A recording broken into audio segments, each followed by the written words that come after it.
This week we're taking a closer look at woodland and forestry, focusing today on wood as fuel. Burning wood has been classed by some as carbon neutral, as long as enough trees are planted to replace the woodland used for fuel. Producing wood chip for biomass boilers is a growing market for UK timber. Foresters welcome it because it adds value to plantation trimmings and less than perfect trees. Demand was kick-started by government payments, but those incentives come under review in March next year. Sarah Swadling's been finding out what that could mean for the industry with Sam Whatmore from Forest Fuels at their wood chipping site near Holsworthy in Devon. What's going on here is one of our chipping operations. We brought timber in onto site. We've stored it for a period of time so that it dries out, and then we convert it into chip, and then it's ready to go out to the customers. We're watching a huge hydraulic arm picking up lengths of timber as though they were matchsticks, really, and feeding them into a great big green machine that is munching up those tree trunks, and then it's spraying wood chip out the back. How much timber does Forest Fuels get through annually?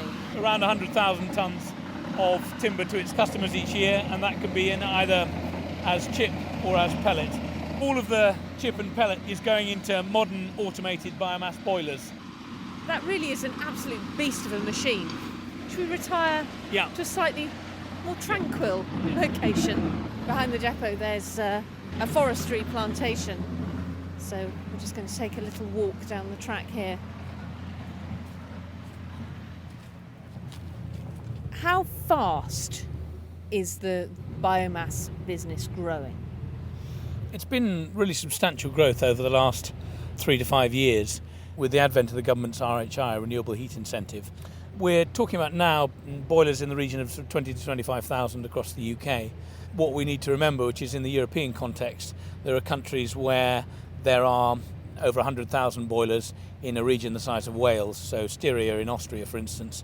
Sweden and Finland generate about half their energy now using wood, be it both electricity production and heat production. How does the renewable heat incentive work? So what you have to do, if you're whether it's a school or a prison or a hospital or a private landowner or the poultry industry or dairy, what you have to do is go out there and fund and buy your own boiler. Once your boiler is up and running, you can enter the renewable heat incentive.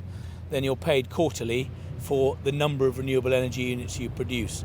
There's been an extraordinary rate of growth, but I get the feeling that that's been driven essentially by subsidy. Is it all going to disappear if the subsidy is taken away? I think what's happened over the last 10 years when you've seen support for the renewable energy industry is that the feed-in tariff, which is a payment for production of renewable electricity from solar and wind, did very well to kickstart the industry, precisely what the government set out to do.